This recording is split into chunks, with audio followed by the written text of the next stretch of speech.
Hello students, welcome to Masters Concept Series. Students, in this lecture we will start input and output. Input and output का मतलब हुआ कि हम किसी भी प्रोग्राम को इनपुट प्रोवाइड कर सके, ठीक है, और उस इनपुट जो हमने प्रोवाइड किया है उस पर कोई भी ऑपरेशन प्रोग्राम करता है, उसके लिए we need to provide some input. और आउटपुट के केस में क्या होता है कि हमें अगर कोई भी रिजल्ट डिस्प्ले कराना होता है, in that case we need some output unit और डिस्प्ले यूनिट। तो इस केस में there are several functions defined for input and output, ठीक है। तो input and output function allows to transfer information between computer and standard input output devices. Standard input output device का क्या मतलब हुआ? Standard input device का मतलब हुआ कीबोर्ड, ठीक है। ये हमारा स्टैंडर्ड आउटपुट डिवाइस है। हम कीबोर्ड की हेल्प से, ये है मेरा standard input device keyboard and steady output device क्या होगा? डिस्प्ले यूनिट, ठीक है। ये है डिस्प्ले यूनिट, ओके। तो ये हमारा आउटपुट डिवाइस है, display unit. So input and output functions are defined in the header file. तो जो हम फंक्शन यूज करेंगे अपने प्रोग्राम में कि इनपुट रिसीव करने के लिए या डिस्प्ले करने के लिए, वो मेरा stdio.h फाइल में डिफाइंड है, ठीक है। चलिए, so there are several input functions. पहला है मेरा गेट कैर, then scanf, then gets, all जो भी फंक्शंस हैं उनको हम वन बाय वन देखेंगे। सो input function reads input from the standard input device like keyboard. Keyboard से जो भी हम एंटर करेंगे, तो ये जो फंक्शन है उस स्टेडी इन से, स्टैंडर्ड इनपुट से वो उसको रीड करेगा वन बाय वन और एक वेरिएबल को असाइन करेगा, ठीक है। और उसके बाद जो मेरा आउटपुट डिवाइस, आउटपुट फंक्शन है, with the help of output function जैसे कि put char, printf, puts, these are the output functions. ये क्या करेगा कि उस आउटपुट को स्टैंडर्ड आउटपुट डिवाइस पे राइट कर देगा, ठीक है। जैसे कि तुम्हारा डिस्प्ले यूनिट हो गया, उस पर कोई भी रिजल्ट अगर डिस्प्ले कराना होगा तो उस केस में हम ये काम करेंगे, ठीक है, ओके। तो हम वन बाय वन स्टार्ट करते हैं। पहला है मेरा गेट कैर, देन है पुट कैर। सो गेट कैर returns the next input character each time when it is called. जब भी हम गेट कैर को कॉल करते हैं तो वन कैरेक्टर वो रीड करता है स्टैंडर्ड इनपुट से, और वो एक वेरिएबल को रिटर्न कर देता है वो वैल्यू। और अगर मेरा स्ट्रिंग कंप्लीट हो गया, फिनिश हो गया, तो उस केस में क्या होगा कि उसको इंडिकेट करने के लिए एंड ऑफ फाइल ये रिटर्न करता है गेट कैर। इसका मतलब हुआ कि now there is no any character exist at the stdin, ठीक है, at the standard input. So gate char reads input from standard input like keyboard. Keyboard से हम वन बाय वन जैसे जैसे हम एंटर करेंगे वैल्यू, गेट कैर उसको read करेगा। जैसे मान लो एक वेरिएबल है c इक्वल्स टू गेट कैर। यहां पर हम ये यहां देख सकते हैं कि गेट कैर will not use any argument. ये जस्ट स्टैंडर्ड इनपुट से रीड करेगा और जो भी वैल्यू एंटर होगा वो c को असाइन कर देगा। और c को डिस्प्ले कराना है तो वो कैसे होगा? वो with the help of put char. तो यहां पे putchar C, this way हम वैल्यू को प्रिंट करा सकते हैं अपने डिस्प्ले यूनिट पे। So putchar c puts the character c on the standard output and both functions are defined in the stdio.h। और जब भी मेरा स्ट्रिंग अब स्टेडी इन पे नहीं होगा, ठीक है, तो इसका मतलब क्या होगा कि गेट कैर विल इंडिकेट, ये कैसे इंडिकेट करेगा गेट कैर कि हाँ अब एंड ऑफ फाइल आ गया है यूएफ, और वो यूएफ की वैल्यू रिटर्न कर देगा। बेसिकली यूएफ जो है वो डिफाइन होता है stdio.h फाइल में और इसकी वैल्यू -1 होती है, ठीक है। वो हम कोड से देखेंगे कि कैसे, क्यों हम यूज करते हैं और कैसे यूज करते हैं इन सारी चीजों को, ठीक है। चलो इसको हम एक प्रोग्रामिंग के थ्रू समझते हैं।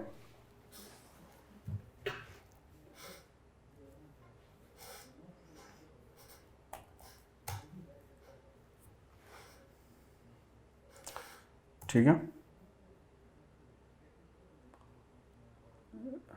चलो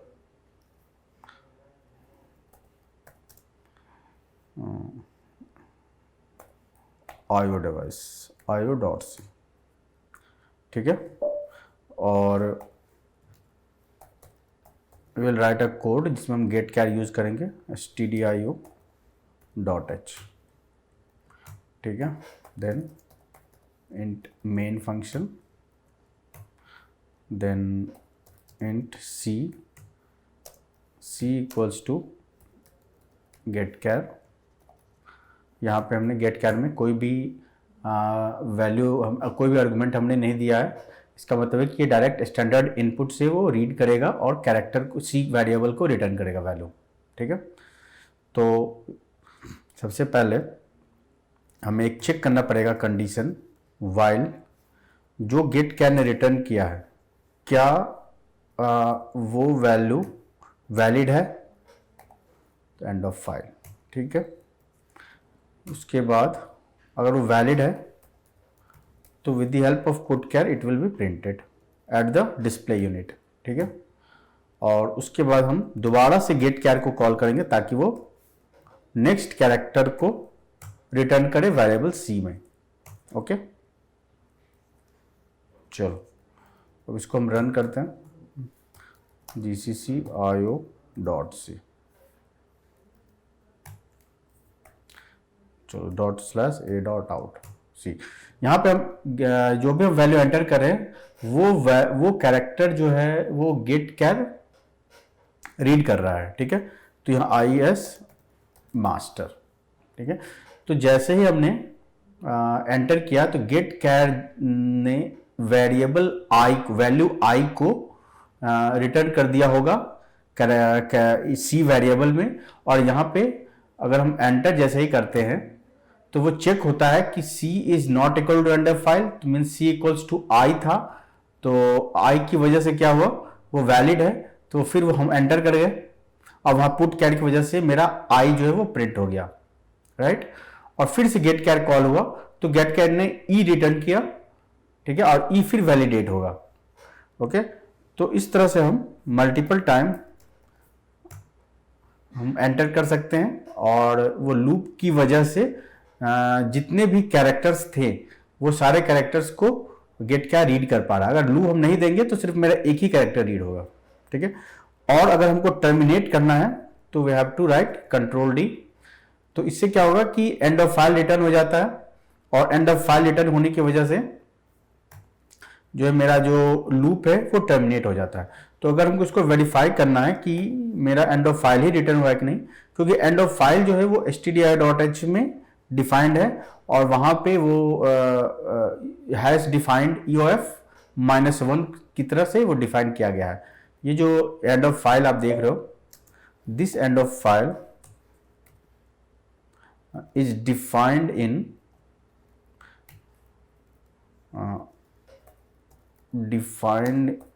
stdio.h फाइल, ठीक है। वो किस तरह से डिफाइन है, वो डिफाइन है hash defined as a macro, hash define EOF-1, ठीक है। तो इस तरह से डिफाइन है। तो एंड ऑफ फाइल की वैल्यू है यहाँ पे -1। अगर हमको वेरीफाई करना है कि इज इट ट्रू, तो हम क्या करेंगे, हम यहाँ value of variable c after exit, ठीक है। वाइल लूप जैसे एग्जिट होगा तो वैसे ही ये मेरा प्रिंट होना चाहिए। तो ये क्या है, वेरिएबल c। तो वेरिएबल अब हम इसको कंपाइल करेंगे, gcc io.c ./a.out c IS master, ठीक है। तो यहाँ देखिए IS मास्टर। अगर हम इसको कंट्रोल-D करते हैं तो यहाँ पे क्या आ रहा है, how value of variable c after exit equals to -1। इसका मतलब यहाँ पे एंड ऑफ फाइल रिटर्न हो रहा है और एंड ऑफ फाइल हमें का वैल्यू मेरा -1 प्रिंट हो रहा है। अब देखिए यहाँ हम one by one character read कर रहे हैं, राइट, और कैरेक्टर मेरा इस वेरिएबल सी में रिटर्न हो रहा है, स्टोर हो रहा है, लेकिन फिर भी हम इस वेरिएबल को एज अ इंटीजर हमने डिक्लेयर किया है। तो इसका रीजन ये है कि we don't know what value will come at the standard input, क्योंकि हम देख रहे हैं कि जैसे ही मेरा कैरेक्टर जो भी वैलिड कैरेक्टर है वो कंप्लीट हो रहा है, तो लास्ट में हमको एंड ऑफ फाइल हमें रिसीव करना पड़ रहा है, और and of file is a integer value, ठीक है, and of file is integer value. और इस वजह से यहाँ पे आप देख सकते हो कि अगर हम एज ए %d ये कर रहे हैं तो ये -1 प्रिंट कर रहा है। लेकिन एक सवाल उठता है कि कैरेक्टर भी तो निगेटिव वैल्यू होता है, राइट, तो हम एक काम करते हैं, इसका एक हेक्साडेसिमल में हम इसका वैल्यू प्रिंट कराते हैं और फिर देखते हैं कि ये जो है कितना बाइट लेता है, ठीक है, /n। अगर हम एज ए हेक्साडेसिमल अगर हम प्रिंट कराते हैं, ओके, तो what will be the output, okay, a.out IS master, ठीक है, then control D, see this is 1F 2F 3F 4F 5F 6 7 8 means 8 bit. यहाँ पे कितने हो गए हैं, 32 bit means 8 into 4, 32 bit means ये इंटीजर का साइज है, और इंटीजर का साइज है, दैट्स वाई हम इसके लिए इंटीजर हमने डिफाइन किया है। और एक और पॉइंट है कि हमने EOFE क्यों किया है, क्योंकि हम कोई भी कैरेक्टर रख सकते थे, लेकिन कैरेक्टर हो सकता है कि हमारे स्ट्रिंग का पार्ट हो, तो उस केस में जैसे ही वो वैल्यू रिटर्न होगा तो वैसे ही हम क्विट कर जाएंगे। जैसे मान लो अगर हम इसकी वैल्यू रखते हैं Q, मान लो कि अगर Q आया तो हम रिटर्न हो जाएंगे, ठीक है, एग्जिट हो जाएंगे। उस केस में क्या प्रॉब्लम होगा, इसको हमने एंटर किया, सॉरी, हमको यहाँ while c is not equal to character है, तो हमें इसको सिंगल कोट में रखना पड़ेगा, ओके, सिंगल कोट में रखेंगे, then it is successfully compiled, see IES master, there is no Q, तो कोई इशू नहीं है, तो IES QTER, ओके। अब यहाँ पे क्या देख रहे हो, जैसे Q रिसीव होगा तो हम एग्जिट कर जाएंगे। IS master of variable C after exit 113, this 113 is the value of Q, ASCII value of Q, ठीक है, और वेरिएबल C आफ्टर एग्जिट ये है हेक्साडेसिमल में उसका नाम, ठीक है, Q का। तो इसी वजह से हम यहाँ पे इसको इंटीजर रखते हैं, और क्योंकि हमने एंड ऑफ फाइल यूज किया है, ये इंटीजर टाइप है, और हमें कोई एक स्पेशल सिंबल हमें यूज करना था जो कि किसी भी स्ट्रिंग में यूज ना हो रहा हो। अगर वो किसी भी स्ट्रिंग का पार्ट होगा तो जो हमने एंटर किया है वो कंप्लीट जो स्ट्रिंग है वो हमारा डिस्प्ले नहीं हो पाएगा, ठीक है, that's why we use like this. तो हमने यहाँ पे देखा पुट कैर कैसे वर्क करता है, गेट कैर कैसे वर्क करता है, राइट। चलिए अब हम सेकेंड इनपुट आउटपुट फंक्शन पे आते हैं,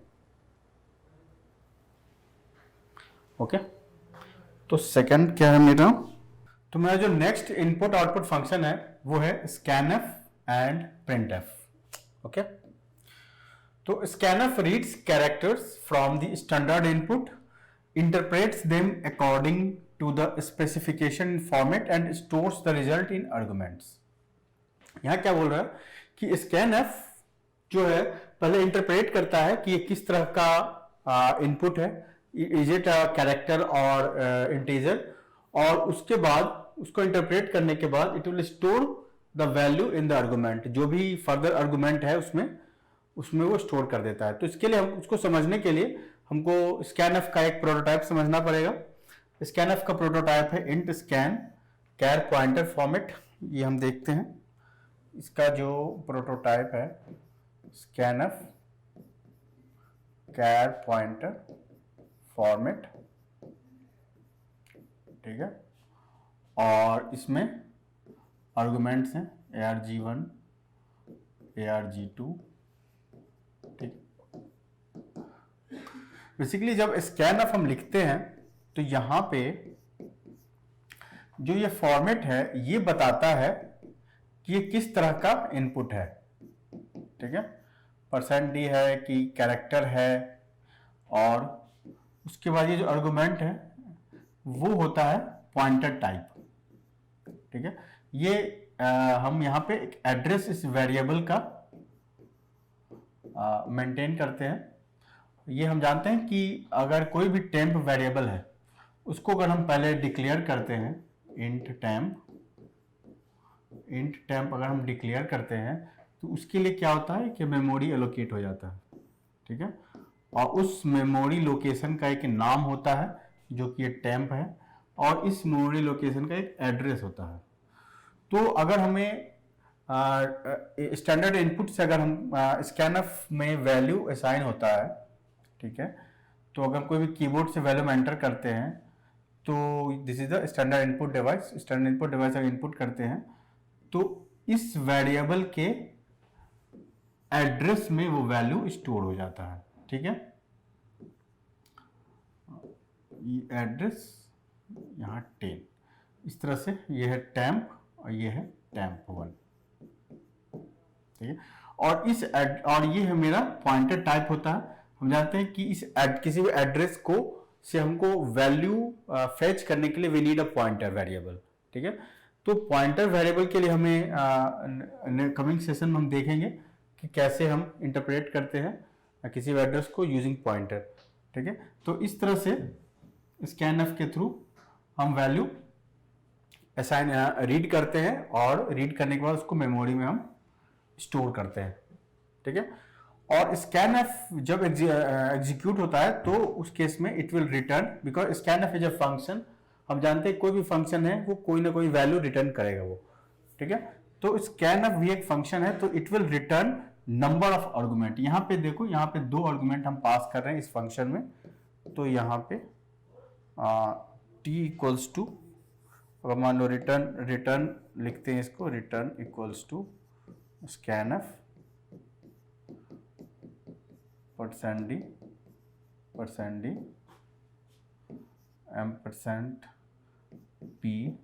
%q। यहाँ पर हम क्या देख रहे हैं, 2 आर्गुमेंट है, तो रिटर्न में 2 वैल्यू आ जाएगा, ठीक है। और सेकेंड है printf prints its argument on the standard output under the control of the format। जो भी कंट्रोल ऑफ द फॉर्मेट का क्या मतलब हुआ कि जो भी उसका फॉर्मेट स्पेसिफायर गिवन है printf में, फर्स्ट आर्गुमेंट क्या होता है, उसका फॉर्मेट स्पेसिफायर होता है कैर पॉइंटर फॉर्मेट, और उसके बाद वेरिएबल्स होते हैं, ठीक है, जो वैल्यू हमें प्रिंट कराना होता है।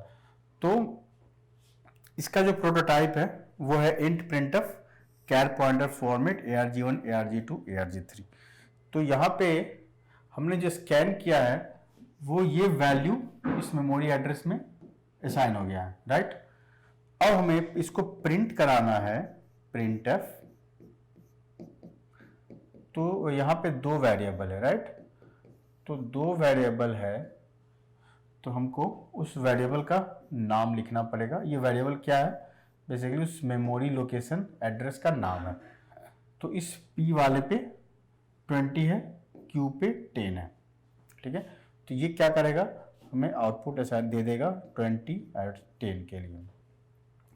तो बेसिकली p और %d, this is a format specifier. p इसके लिए है, q इसके लिए, ओके। और printf क्या रिटर्न करेगा, printf रिटर्न करेगा जितना कैरेक्टर वो प्रिंट कर रहा है वो नंबर ऑफ कैरेक्टर्स रिटर्न कर देगा, ठीक है। जैसे return 1 equals to print F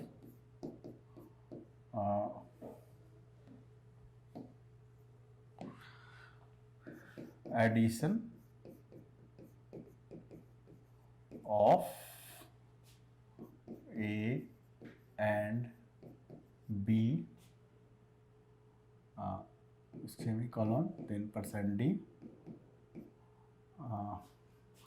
variable है ऐड रिजल्ट। मान लो इस तरह से हमें प्रिंट कराना है, ऐड रिजल्ट में किसी दो वेरिएबल का एडिशन होगा। तो ये जो प्रिंट होगा होल, तो इसमें नंबर ऑफ कैरेक्टर्स कितने प्रिंट होंगे, एडिशन यहां से लेके यहां तक प्रिंट होंगे, राइट, यहां से यहां तक, यहां से यहां तक प्रिंट होंगे, ठीक है। तो नंबर ऑफ कैरेक्टर्स कितने हैं, 1 2 3 4 5 6 7 8 9, दिस इज स्पेस, ये भी कैरेक्टर है, 9 10 11 12 13 14 15 16 17 18 19 20, दिस इज स्पेस, ओके,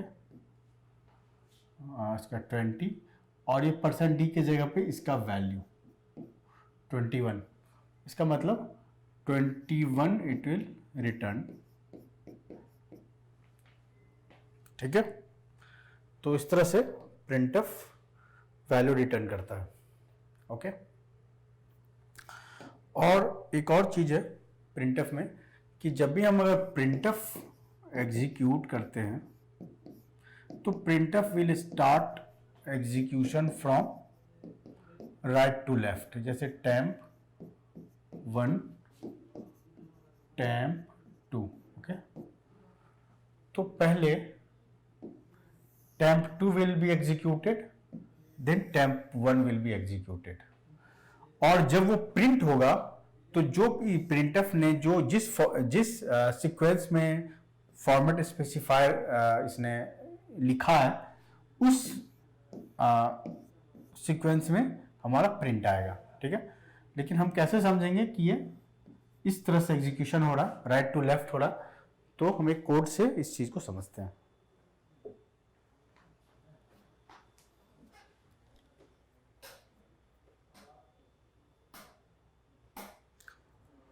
चलिए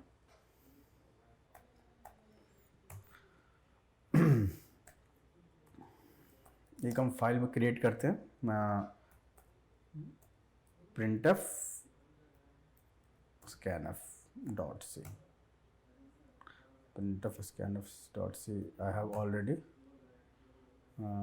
one file,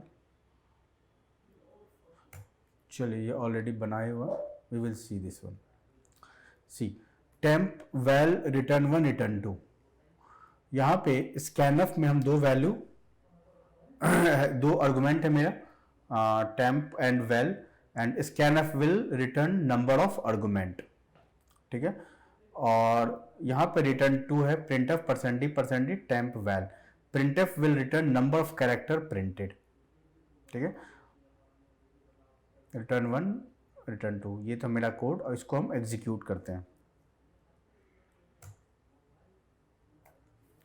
gcc printf scanf,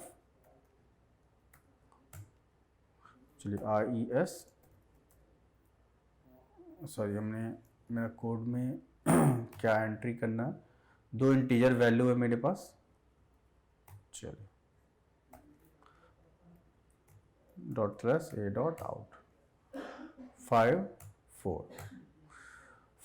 और 4 मेरा प्रिंटफ में हुआ, और रिटर्न 1 के केस में क्या है कि रिटर्न 1 क्या है, स्कैनफ का रिटर्न वैल्यू, दो आर्गुमेंट है तो 2 प्रिंट किया, लेकिन यहाँ पे 3 प्रिंट हो रहा है प्रिंटफ के केस में। प्रिंटफ के केस में 3 इसलिए प्रिंट हो रहा है बिकॉज ये मेरा जो प्रिंटफ यहाँ 5 और 4 यहाँ जो मेरा रिटर्न हुआ है, ठीक है, 5 और 4 जो मेरा यहाँ रिटर्न हो रहा है, 5 और 4 is not displaying I think, okay, now I think it's fine,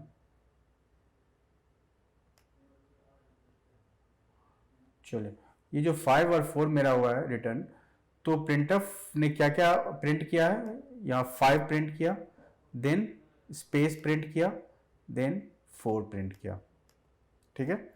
that's why printf is returning value 3. Okay great. तो printf scanf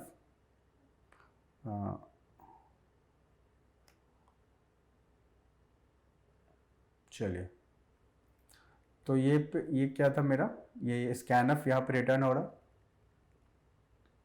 %temp %val से, और ये ओके। अब हम देखते हैं कि printf का सीक्वेंस क्या होता है। vim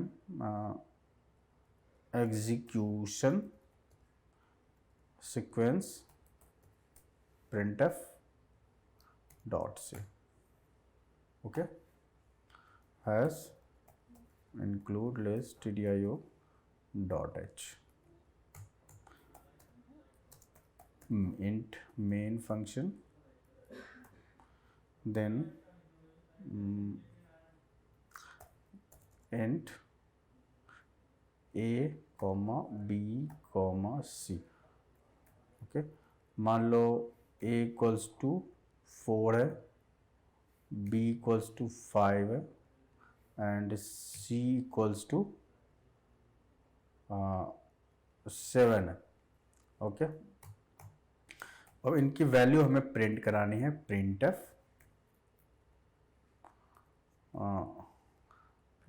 %d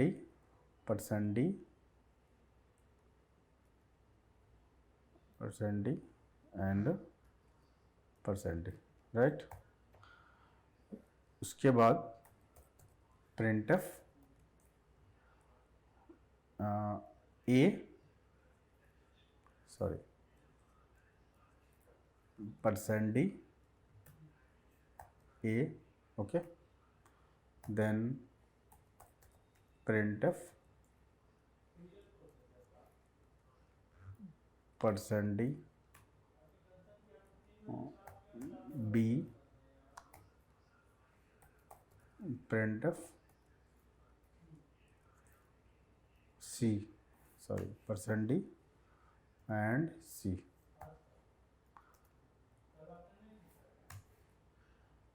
okay. मैंने यहाँ क्या किया है कि यहाँ पे मेरा printf है %d and %d, and I will write some space, okay. उसके बाद उस हर एक आर्गुमेंट में, मेरा जो आर्गुमेंट है उसमें मैंने printf फंक्शन एग्जीक्यूट किया है। तो पहला जो है printf %d a, देन दूसरा printf %d b, तीसरा printf %d c। तो इसके आउटपुट से हमें पता चल जाएगा कि ये किस सीक्वेंस में मेरा printf एग्जीक्यूट हो रहा है, राइट। ठीक है, /m। यहां पे क्या हो रहा है कि ये जो मेरा पहला %d है वो क्या प्रिंट करेगा, वो प्रिंट करेगा कि printf क्या रिटर्न कर रहा है। जो भी वैल्यू एग्जीक्यूट होने के बाद ये printf रिटर्न करेगा वही इस फॉर्मेट स्पेसिफायर के लिए आउटपुट होगा। और सिमिलरली सेकेंड printf के लिए ये फॉर्मेट स्पेसिफायर है, थर्ड printf के लिए ये स्पेसिफायर है। तो जो जो रिटर्न वैल्यू है वो बेसिकली इसी सीक्वेंस में होगा, ए और बी और सी के सीक्वेंस में होगा, राइट।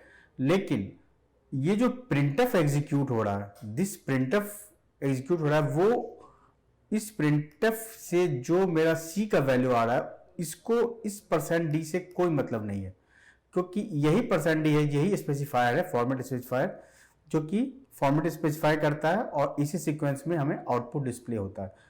बट ये printf किस डायरेक्शन में एग्जीक्यूशन होगा वो समझने के लिए अगर हम हर एक printf को इंडिविजुअली प्रिंट कराएं विद इन printf, तो क्या होगा देखिए। gcc what was the file name, ये रहा,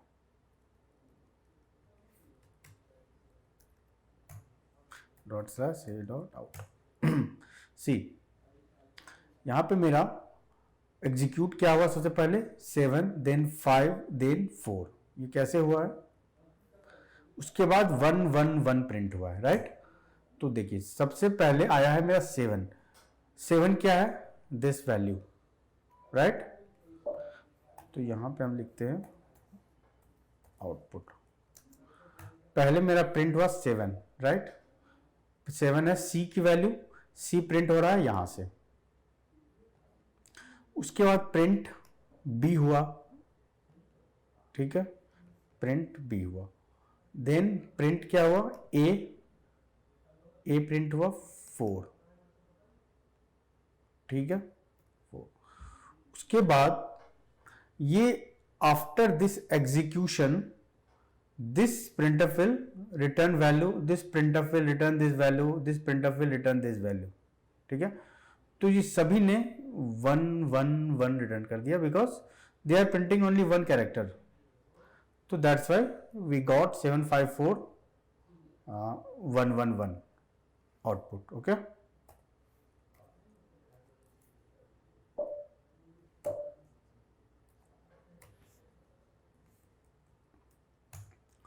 seven five four one one one, that's why we understand that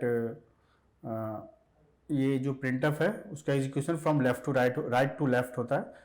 और इस पे बेस्ड काफ़ी क्वेश्चंस आते हैं, प्री इंक्रीमेंट पोस्ट इंक्रीमेंट से रिलेटेड काफ़ी क्वेश्चंस आते हैं कि ये क्या प्रिंट आएगा इसमें, ठीक है। तो ये सारी चीज़ें हमें ध्यान रखना होगा कि एग्जीक्यूशन किस डायरेक्शन में होगा। लेकिन अगर कोई एक्सप्रेशन हम लेते हैं, जैसे प्रिंटफ की जगह पे अगर कोई अदर एक्सप्रेशन होता है, जैसे ये तो मेरा प्रिंटफ का डायरेक्शन था, अगर कोई एक्सप्रेशन होता है जैसे a plus equals to a plus plus plus a plus plus, ये क्या है, ये पोस्ट इंक्रीमेंट है, a equals to a plus plus a plus plus. तो इसका जो डायरेक्शन होगा एग्जीक्यूशन का इस एक्सप्रेशन का वो इस डायरेक्शन में होगा, ठीक है, लेफ्ट टू राइट जाएगा। लेकिन प्रिंटफ में जो आर्गुमेंट होता है उस पर जो एग्जीक्यूशन होता है वो राइट टू लेफ्ट जाता है, ठीक है। I hope you all understand. और ये जो एक्सप्रेशन है प्री एंड पोस्ट का हम नेक्स्ट सेशन में देखेंगे कि ये कैसे कंप्यूट होता है, राइट। चलिए, तो हमने क्या देखा कि printf return the number of characters printed, ये हमने देख लिया है। फॉर्मेट भी हमने देखा कि कैसे हम उसके प्रोटोटाइप को लिखते हैं, और ये जो सारी चीज़ें हैं वो stdio.h में डिफाइंड होती है। And printf prints it's argument, ठीक है। तो हमने यहाँ प्रिंटफ देख लिया है और स्कैनफ भी हमने देख लिया है, ओके, ठीक है। तो हम नेक्स्ट प्रॉब्लम पे आते हैं। नेक्स्ट है gets and puts. Get char put char में हमने क्या देखा था कि गेट कैर के केस में क्या हो रहा है कि वन कैरेक्टर एट ए टाइम हम गेट कैर से हम रिसीव कर रहे हैं और एक वेरिएबल को असाइन कर रहे हैं, और वो वेरिएबल जो है 1 by 1 प्रिंट कर रहा है डिस्प्ले यूनिट पे पुट कैर के थ्रू। लेकिन गेट्स क्या होता है, gets is use to read a line of characters, line of character को रीड करने के लिए हम यूज करते हैं। तो गेट्स बेसिकली हम यूज होता है एरे के केस में। एरे जब हम देखेंगे पढ़ेंगे उस केस में देखेंगे कि हम एरे को एज अ बफर यूज करते हैं। जैसे मान लो कैरेक्टर बफर, मान लो उसका इसका वैल्यू है मान लो 20, ठीक है, ओके। और यहाँ पे गेट्स का प्रोटोटाइप क्या है, गेट कैर पॉइंटर गेट्स कैर पॉइंटर str। तो जो स्ट्रिंग है वो एज अ इसको हम एज अ बफर कहते हैं, और गेट्स क्या करेगा कि ये रिटर्न करेगा नंबर ऑफ कैरेक्टर, क्योंकि दिस इज रिटर्न टाइप होता है इसका कैर पॉइंटर, और ये इसका आर्गुमेंट है। तो गेट्स बफ अगर लिखते हैं, इसका मतलब हुआ कि हम जो भी एंटर करेंगे वो std इन से इस बफर में स्टोर होता चला जाएगा, std इनपुट से इस बफर में स्टोर हो जाएगा, ठीक है। मीन्स वो होल लाइन को गेट्स रीड करता है, ठीक है। और अगर उसको प्रिंट करना है तो हमको क्या करना होगा कि puts is use to display the line of characters. यहाँ पे पुट्स, और इसके अंदर अगर हम बफ पास कर दें, बफर, ये एरे है, तो ये क्या करेगा, ये जो भी स्ट्रिंग हमने लिखा है, मान लो stdio से हमने is मास्टर लिखा, तो as it is is master print कर देगा। लेकिन गेट्स को यूज करना काफी डेंजरस है, बिकॉज गेट्स में क्या होता है कि ये वैलिडेट नहीं करता है कि जो भी स्टडी इन पे जितने भी नंबर ऑफ कैरेक्टर्स हैं, जो भी स्ट्रिंग्स हैं स्टडी इन पे, क्या उसकी साइज इस बफर से के रेंज में है या नहीं। मान लो कि गेट्स के थ्रू जो उसने रीड किया बफर में, उसका साइज मान लो 30 है, ठीक है, 30 बाइट है, और ये बफर जो है इसमें ये 20 बाइट का है, ठीक है, तो यहाँ पे बफर ओवरफ्लो हो जाएगा और हमारा कोड जो है वो क्रैश हो जाएगा, ठीक है। तो ये इसलिए हमें गेट्स को जो है अवॉइड करना चाहिए, राइट। चलिए, तो स्टूडेंट्स आज ये था हमारा इनपुट एंड आउटपुट का सेशन, जिसमें हमने गेट कैर, पुट कैर, printf statement, then scanf, then gets, puts, ये सारे बेसिक फंक्शंस हमने देखा, ठीक है। Okay, so in the next lecture we will see some programming part हम देखेंगे, उसके बाद हमारा कंडीशनल स्टेटमेंट स्टार्ट हो जाएगा, राइट। ठीक है, तो आज के लेक्चर हम यहीं स्टॉप करते हैं। Thank you.